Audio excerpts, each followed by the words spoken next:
Welcome to Channel 24. Katerina Maternova, EU Ambassador to Ukraine, joining me now in the studio. Madam Ambassador, it's always a pleasure to have an interview with you, and thank you for coming to our studio. Thank you very much for the invitation. So let's begin from that. You've been for 2 years ahead of the EU office, the ambassador of the EU in Ukraine. And actually the war reached to your life and to your workplace quite literally, because the pieces of the Russian rocket hit the EU building this summer. And this night, we also had a terrible night in Ukraine and in Kyiv region, and among every cities, a lot of cities in Ukraine. So from your perspective as a diplomat, how is that to work in a country under the constant threat, and at the same time to work with the Ukrainian government who's trying to deliver on EU membership reforms? Well, I would be lying if I said it's not challenging. It is challenging. It is tiring. I see Ukrainians who've been fighting for almost 4 years for their national survival, and people are exhausted, people are tired because the war has been going on for too long. And you mentioned last night attack. I spent it on the bathroom floor behind 2 walls, but my heart goes out to the survivors of the young woman who lost her life and the life of her 12-year-old daughter and 6-month-old baby. I mean, these are the kind of war crimes that are happening here on a daily basis. And so it is challenging. It is challenging physically, psychologically, and in fact, our embassy being attacked on the 28th of August, as you mentioned, was quite terrifying, because the war suddenly came a lot closer. But as with how the Ukrainians do it, in a few days we were back in the office. We are fully open. We are open for business. We are still here with the same numbers of people. And my colleagues, both the expat staff and the local, are very dedicated to what we do. And you asked about the government. I mean, we are daily in touch with the various parts, with the authorities, whether it's the governmental ones, whether it's OPU, whether it's the local governments. And what is remarkable is that Ukrainians are fighting for their own survival, living through brutal attacks, and at the same time reforming the country. They are writing laws under blackouts and negotiating EU accession during sirens. So it's really remarkable to be here at this time. At the beginning of autumn, in September, I think, both European Commission and European Parliament, they just released kind of concerns about Ukraine. And while I was reading, it was including that they're concerned about corruption, about freedom of speech and media, about some, opposition and land issue. So given your earlier forecast that you made to me maybe a year ago, that Ukraine has all chance to join the EU by 2030, are we capable to overcome all these obstacles, moments, in 5 years? I think the internal ones, absolutely. I don't think it was the European Commission. Might have been someone in the Parliament. I often get asked about media freedom, and I think that it's actually remarkable that 4 years, in the 4th year of the war, you have this level of media pluralism. Yes, people complain about the marathon, but you have marathon and you have media pluralism. You have Suspilne that we strongly support, both politically but financially, that has become one of the most trusted media locally. So you really have media pluralism here. The issues of corruption, this is not a new concern. I mean, this is something we have been We have been discussing with Ukraine for years, and Ukraine has made huge progress in building the infrastructure of anti-corruption agencies. They function. Yes, we have setbacks like we had in July, but I always say progress is never linear. There are always going to be curves on the road, and I think that overall, and I've been watching Ukraine for 10 years now, Yes. and working with Ukraine, the trend is certainly over the 10 years positive. That doesn't mean that you're not going to have oscillations on the way. I definitely know the headline for this interview. Okay, so you traveled recently very widely across the Ukrainian cities, and I must admit, unfortunately, you're traveling much more than I do. And so I think it was Odessa recently, Zhytomyr, Chernihiv, Cherkasy. Please correct me if I'm wrong. What have you seen there? What was your job there? What was you checking? Well, I mean, the most recent was indeed Odessa last week, where I was visiting a number of projects and took part in our regional journalists seminar that was organized by my colleagues together with the Suspilne Hub in Odessa. Before that, in the summer, I was in Zaporizhia. Which was, of course, a visit of a different kind. I have great admiration for Ivan Fedorov, the governor, and we visited the underground schools. We visited the bombed electricity station and or hydropower station. And a number of projects and it's quite remarkable how the city is managing, considering the almost daily attacks by Russian forces that they have. We sponsor. I did not realize that in my life I will be sponsoring school shelters and underground schools, but it's something that's very important to keep life in the region, so kids can go to school offline and parents stay there. Indeed, I've been to Chernivtsi, Dnipro recently, and I also traveled throughout Ukraine before I was the ambassador, when I worked on Ukraine from Brussels, and I've been to Berdyansk and Mariupol and Popasna, and I dipped my toes in the Azov Sea, places that are impossible to visit for the moment, but not only for the moment.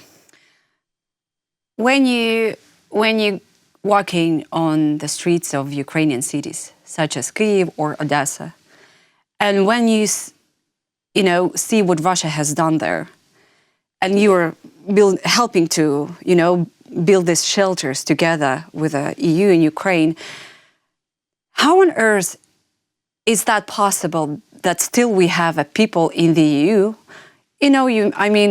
Orban and Fico, who still speaks for Moscow, but not for Europe, who's basically very sincere, complimentary about the Kremlin. Well, I mean, people are different, and in a group of 27 countries, you find different leaders. I would not want to.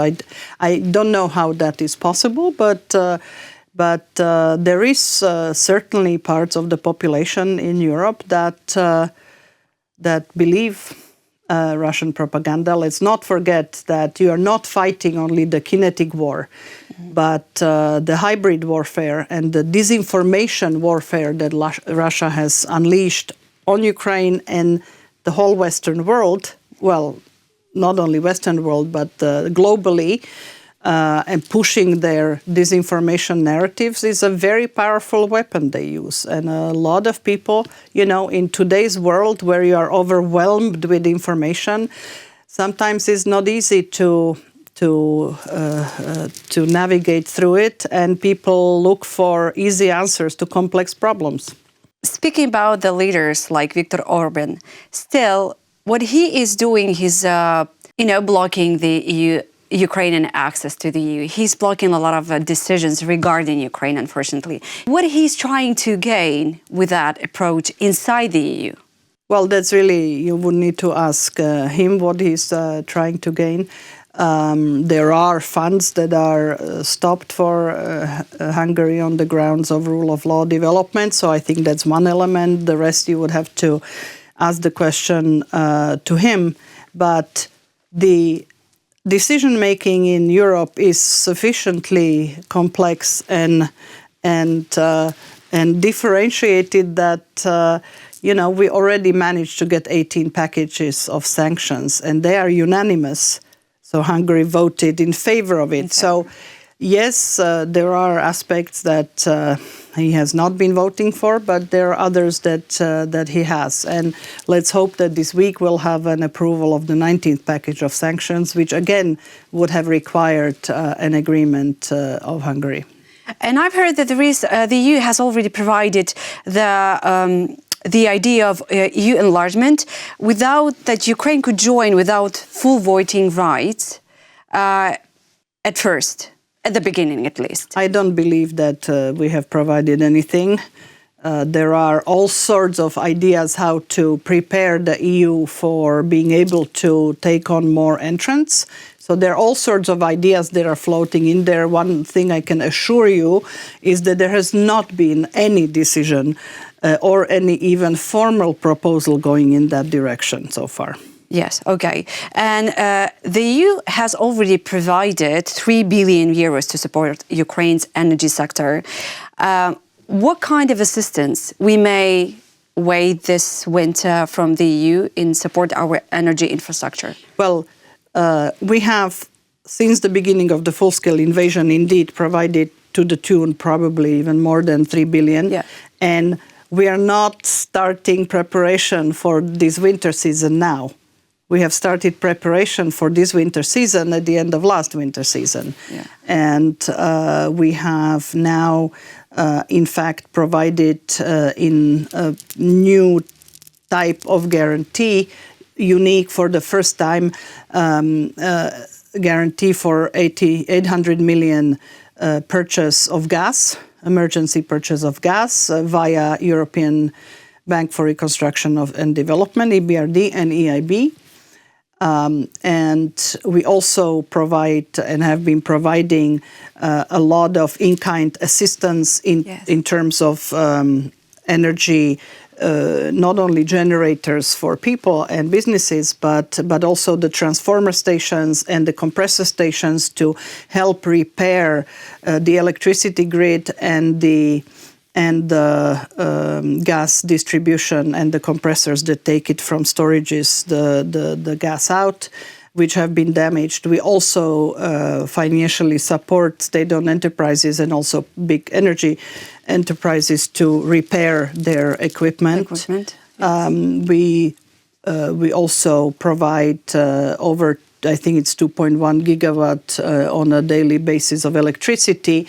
When few days into the full-scale invasion, the electricity grid of Ukraine and Moldova was connected with the European continental grid.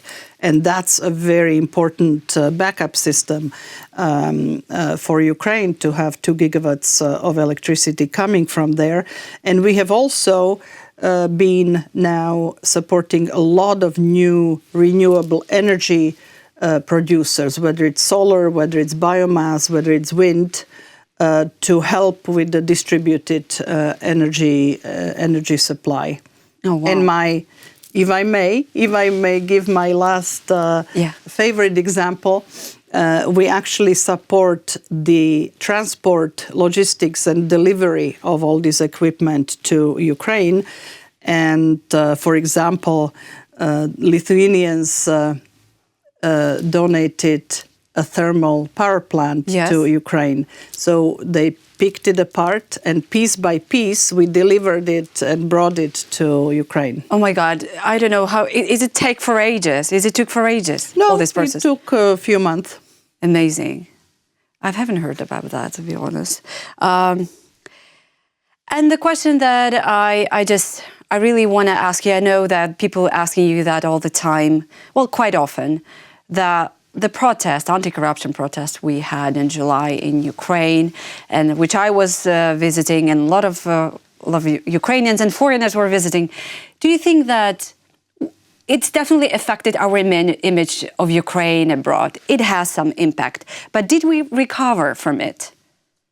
Well, it of course affected your image abroad, but let me say several important elements.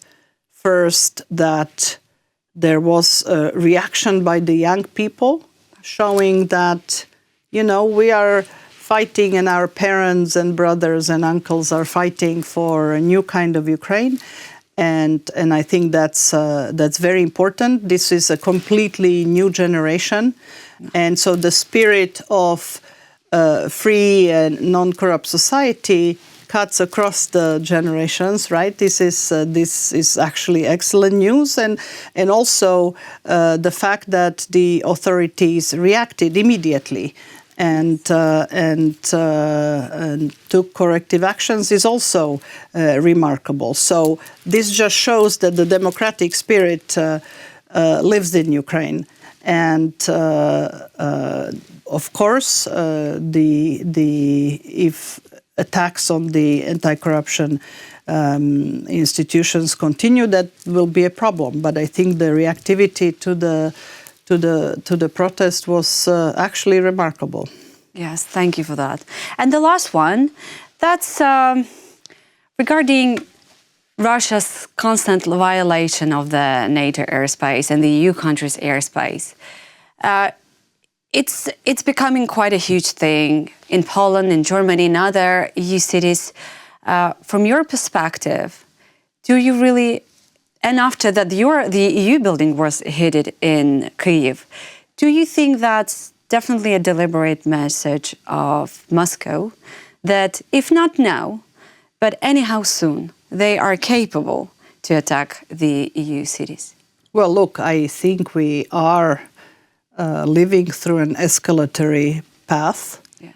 I mean, our building was not damaged by chance.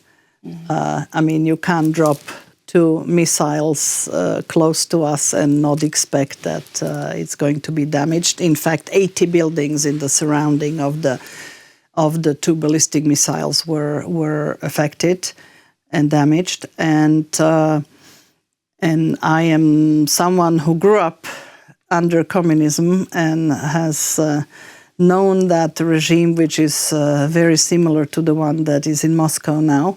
So I think that there are certainly messages that we need to be hearing. So you think it's kind of possible that Russia will... Well, I don't think that anybody would be building a 2 million man army and to have them sit in the barracks. But I'm not a military analyst, so I can't speak with any authority. This is just my feeling. Anytime Kremlin says something, I tend to take it very seriously. Madam Ambassador, it's a great honor and pleasure to have you here in our studio. I hope I will see you again under maybe not such horrible circumstances as this night. So Thank you so much for your time. Thank you for the invitation. Great talking to you. Thank you. Thank you.